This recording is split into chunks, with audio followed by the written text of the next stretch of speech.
Settima e conclusiva corsa dal Savio, 1000 per 4 anni, sono in 8 dietro le ali dell'autostart, lo schieramento 1 Dante ZS, 2 Davide, 3 Dodo degli Dei, 4 Desiderato, FB 5 Duchessa HP, 6 Daichiri DC, in seconda linea 7 Demetrio Ama, 8 Dylan Di Dario. I favori sono per Dodo degli Dei, Andrea Farolfi, numero 3.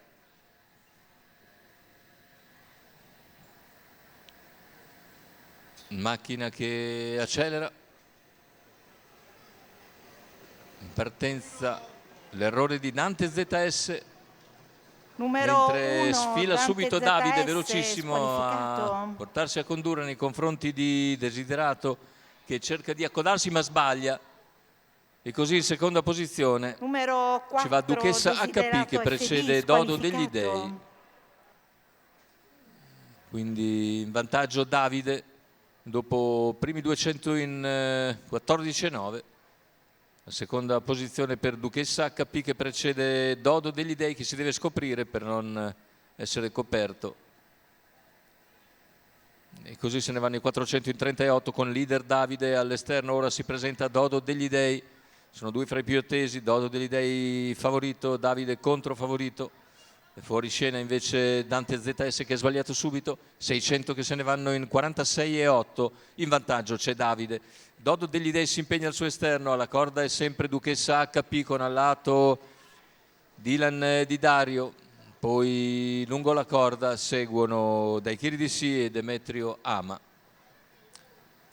Primi 800 in 1, 1,4, situazione tattica invariata con i due più attesi alle prese. In vantaggio c'è il controfavorito Davide, al suo inseguimento è Dodo degli Dei, i due prendono vantaggio dopo un chilometro in 1,16, 500 dal palo con Davide che non si lascia avvicinare per il momento da Dodo degli Dei, che si impegna generosamente al suo esterno, sbaglia Duchessa HP.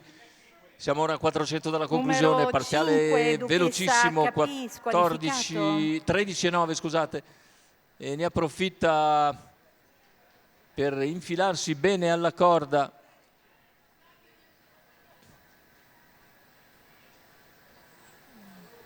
Daichiri DC.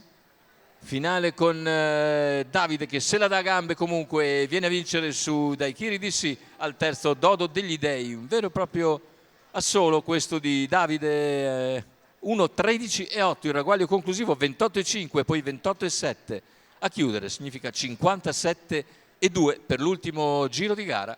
Davvero scatenato Davide e Antonio Di Nardo in sediolo, che ha colto partenza perfetta per sfilare davanti e poi mostrare la coda a tutti. La vittoria per Davide, Antonio Di Nardo, Gennaro Casillo per conto della scuderia Rififi. È tutto per questo convegno di corse dall'Ippodromo del Savio di Cesena. L'appuntamento è per martedì prossimo 22 agosto con la finalissima del Super Frustino Tommaso Grassi Howard.